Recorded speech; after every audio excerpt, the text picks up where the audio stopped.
साथ बोलिए, भारत माता की।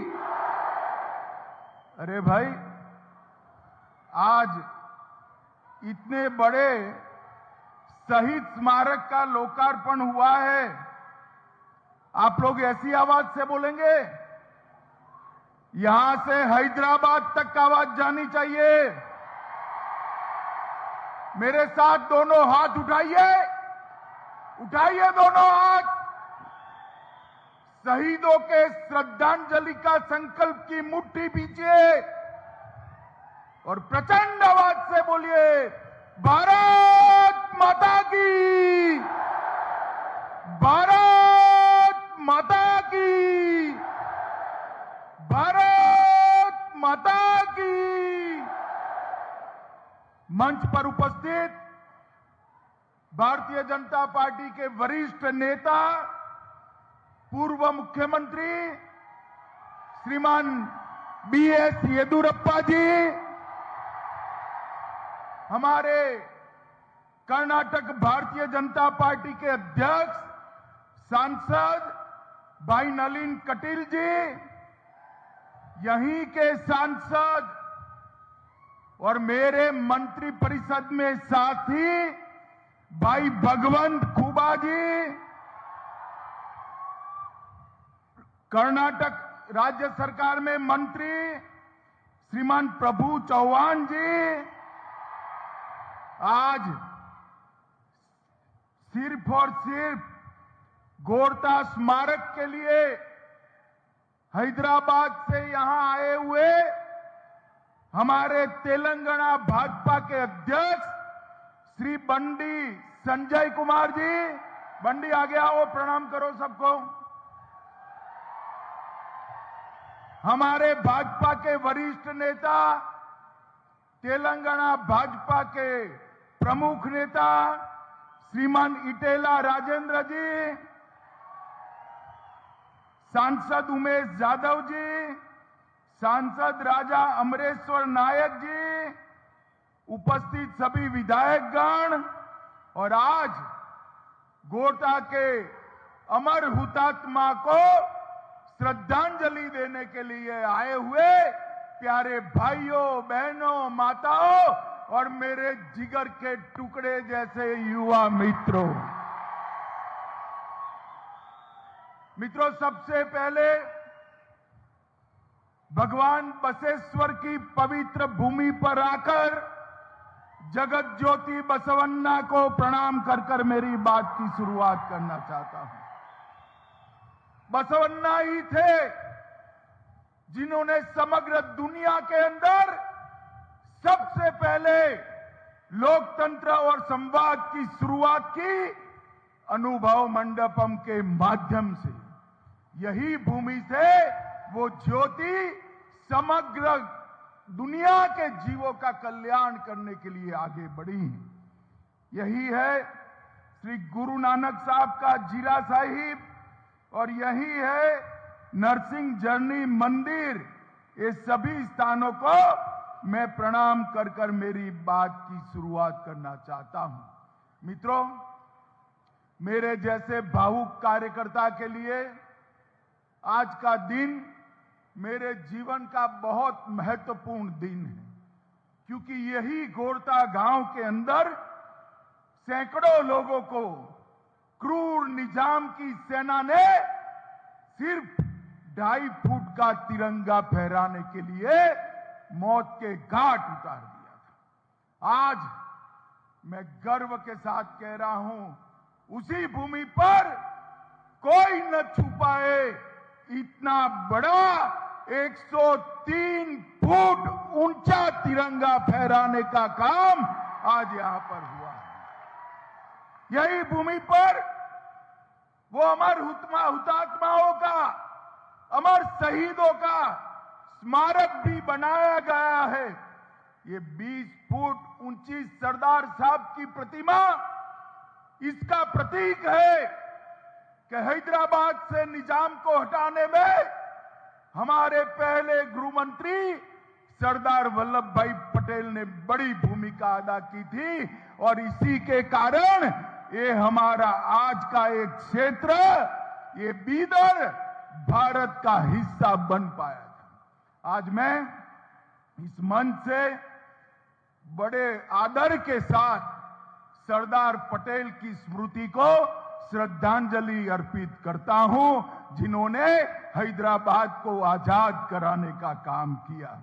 मित्रों, यहीं पर 8 साल पहले मैं आया था, भारतीय जनता पार्टी का अध्यक्ष था और मैंने यहीं पर भूमि पूजन किया था। युवा मोर्चा के कार्यकर्ताओं को जिम्मेदारी दी थी कि एक अस्मरणीय, जिसका विस्मरण हो ही न सके, ऐसा अविस्मरणीय स्मारक बनाइए जिससे सैकड़ों सालों तक घोरता के शहीदों को श्रद्धांजलि पूरा देश दे पाए। और आज मुझे बहुत आनंद कि घोरता के शहीदों के स्मारक का उद्घाटन भी मेरे हाथों ही हुआ है। मित्रों, आज मैं कहकर जाता हूं, एक बार आप पूर्ण बहुमत की भारतीय जनता पार्टी की सरकार बना दीजिए। 50 करोड़ की लागत से यहां पर बहुत बड़ा स्मृति स्थान और साउंड एंड लाइट प्रोग्राम हम बनाएंगे, जिससे न केवल कर्नाटक, देश भर से आने वाले यात्रियों को एक घोरता के महान शहीदों की गाथा सुनाई जा सके। ये स्मारक तो भारतीय जनता पार्टी के कार्यकर्ताओं ने बनाया है, मगर चुनाव के बाद भारतीय जनता पार्टी की नई चुनी हुई सरकार 50 करोड़ रुपए की लागत से यहां बहुत बड़ा स्मारक बनाएगी। मित्रों, 9 मई 1948 पूरा देश आजाद हो चुका था, मगर क्रूर निजाम के पंजे से हमारा ये बीदर क्षेत्र और पूरा हैदराबाद और मराठावाड़ आजाद नहीं हुआ था। ये तेलंगाना की सरकार आज भी हैदराबाद विमोचन दिन, हैदराबाद मुक्ति दिन मनाने में संकोच कर रही है, मगर हमने मोदी जी के नेतृत्व में तय किया है कि हर हैदराबाद विमोचन दिन पर हम भव्य सरकारी कार्यक्रम मनाकर हैदराबाद मुक्ति का कार्यक्रम करेंगे। गत साल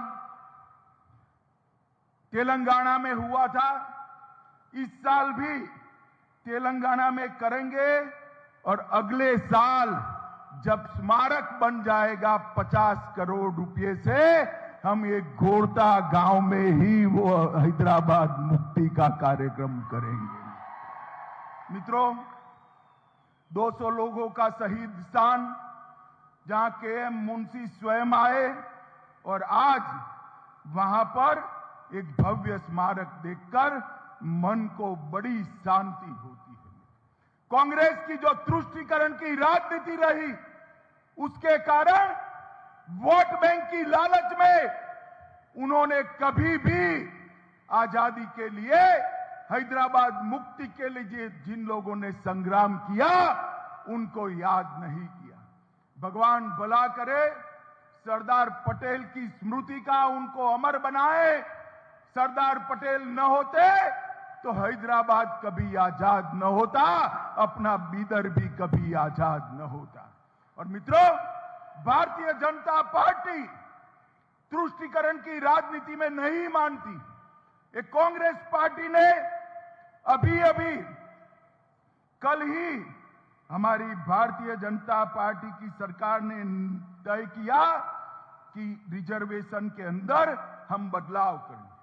एक कांग्रेस पार्टी ने वोट बैंक को खुश करने के लिए 4% माइनॉरिटी रिजर्वेशन लगाया था, उसको हटाकर 2% वोकलिका और 2% हमने वीर शैव और लिंगायत को देने का काम ये भारतीय जनता पार्टी। एससी में भी एससी लैब के लिए 6%, एससी राइट के लिए 5.5%, एचसी लंबानी, भोवी, कोरचा, कोरमा के लिए 4.5% और अन्य समुदायों के लिए 1% कर वहां पर भी अन्याय को दूर करने का काम ये भारतीय जनता पार्टी की सरकार ने किया है। मित्रों, ये जो माइनॉरिटी को आरक्षण दिया था ना, वो संविधान सम्मत नहीं था। संविधान के अंदर धर्म के आधार पर किसी को आरक्षण देने का कोई प्रोविजन नहीं है। ये कांग्रेस सरकार ने अपनी तुष्टीकरण की राजनीति के कारण माइनॉरिटी को रिजर्वेशन दिया था। वो माइनॉरिटी का रिजर्वेशन भारतीय जनता पार्टी की सरकार ने समाप्त कर वोकलिगा और लिंगायत समाज को देकर बंधारण के स्पिरिट को लागू करने का काम किया है। मैं बसवराज जी को इस मंच से बहुत बहुत बधाई देना चाहता हूं। मित्रों, आज मैं जब यहां आया हूं तब कहना चाहता हूं, ये कांग्रेस पार्टी कर्नाटक का कभी भला नहीं कर सकती। उनको तो बस एक एटीएम चाहिए, जिस एटीएम से हर रोज कार्ड डालते ही पैसा बाहर आए। आप मुझे बताओ बिदर वालों, कर्नाटक को आप कांग्रेस का एटीएम बनाने के लिए तैयार हो क्या? तैयार हो क्या? कांग्रेस के भ्रष्टाचार को सहन करोगे क्या? कर्नाटक का विकास केवल और केवल नरेंद्र मोदी जी के नेतृत्व में हो सकता है। भारतीय जनता पार्टी की पूर्ण बहुमत की सरकार ही कर्नाटक को विकास कर सकती है। गत चुनाव में येदियुरप्पा जी के नेतृत्व में आपने 104 सीट दी, मगर कुछ कम पड़ गई। जैसे ही कम पड़ी, ये जेडीएस वाले कांग्रेस की गोदी में जाकर बैठ गए। मित्रों, सबसे कम सीट जेडीएस की थी, सबसे कम, और मुख्यमंत्री बन गए कुमारस्वामी जी। बताइए, येदियुरप्पा जी का अधिकार था। सबसे ज्यादा सीटें कर्नाटक की जनता ने येदियुरप्पा जी को दी थी और वो बन गए मुख्यमंत्री। जेडीएस और कांग्रेस एक ही ठेले के चट्टे पट्टे हैं, जो केवल और केवल भ्रष्टाचार करते हैं। वो कर्नाटक का भला नहीं कर सकते। कर्नाटक का भला करना है तो केवल और केवल नरेंद्र मोदी जी के नेतृत्व में भारतीय जनता पार्टी ही कर सकती है। मित्रों, येदियुरप्पा जी मुख्यमंत्री बने उसके पहले ये पूरे क्षेत्र को हैदराबाद कर्नाटक कहा जाता था, क्योंकि यहां हैदराबाद के निजाम का शासन था। ये गुलामी की निशानी को कांग्रेस आगे बढ़ाती थी। येदियुरप्पा जी ने हैदराबाद कर्नाटक को कल्याण कर्नाटक का नाम देने का काम हमारे येदियुरप्पा जी ने किया। और येदियुरप्पा जी ने 3000 करोड़ भी कल्याण कर्नाटक के विकास के लिए दिए। और इस बजट में बसवराज बोम्मई जी ने 5000 करोड़ रुपया कर्नाटक के कर्नाटक के कल्याण के लिए दिए हैं। मित्रों, आज मैं आपको इतना ही कहना चाहता हूं, चाहे कांग्रेस पार्टी कुछ भी कह ले, हमने ढेर सारे मुद्दे सुलझाए हैं। ऊपरी भद्रा परियोजना हो, कालसा बंडूरी परियोजना हो, ऊपरी कृष्णा का दूसरा चरण हो, येतिना हॉल पेयजल परियोजना हो, ये सारे केंद्र सरकार और राज्य सरकार ने सुलझाए हैं।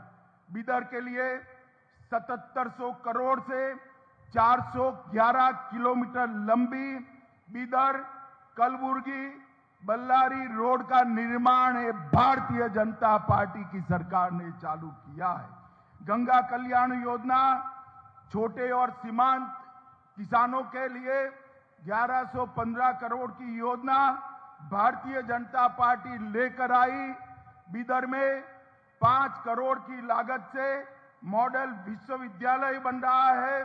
बिदर में central institute of petrochemical engineering को लाने का काम भारतीय जनता पार्टी की सरकार ने किया है। पीएम किसान और के माध्यम से राज्य के 54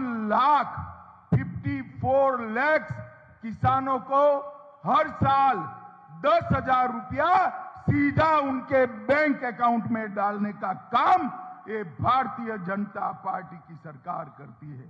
मित्रों, अनेक प्रकार के विकास के काम भारतीय जनता पार्टी की सरकार ने किए हैं।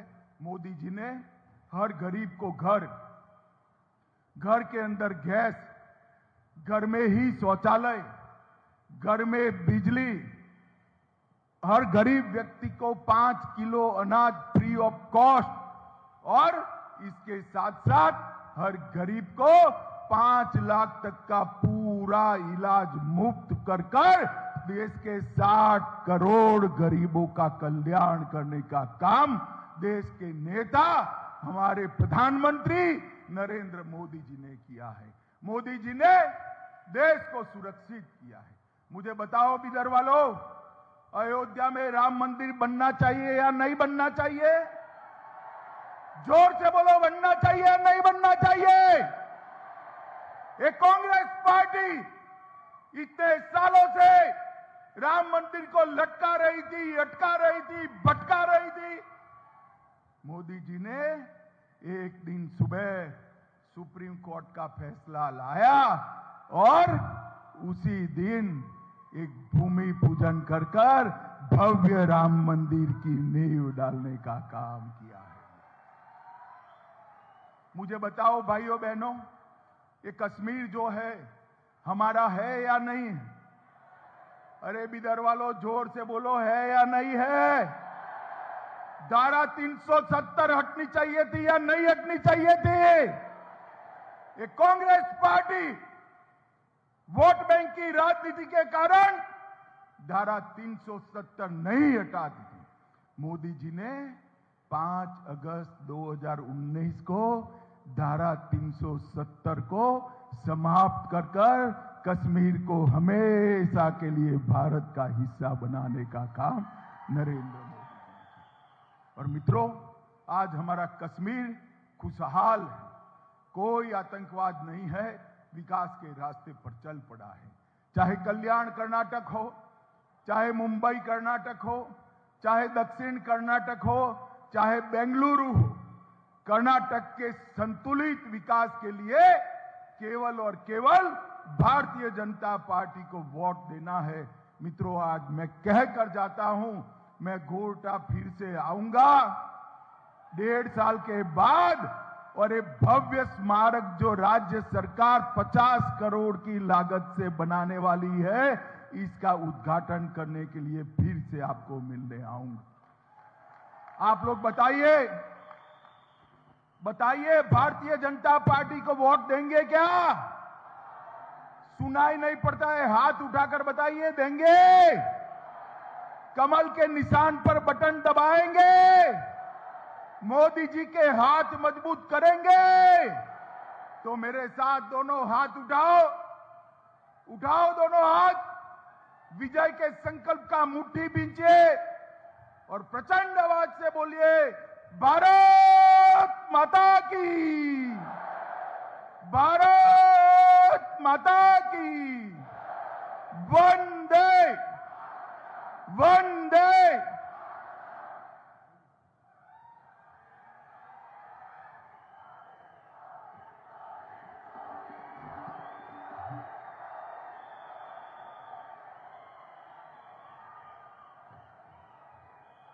ಸನ್ಮಾನ್ಯ ಶ್ರೀ ಅಮಿತ್ ಶಾ ಜಿ ಅವರಿಗೆ ಧನ್ಯವಾದಗಳು ಶ್ರೀಮಾನ್ ಅಮಿತ್ ಶಾ ಜಿ ಅವರಿಗೆ ಈ ಒಂದು ಸ್ಮಾರಕ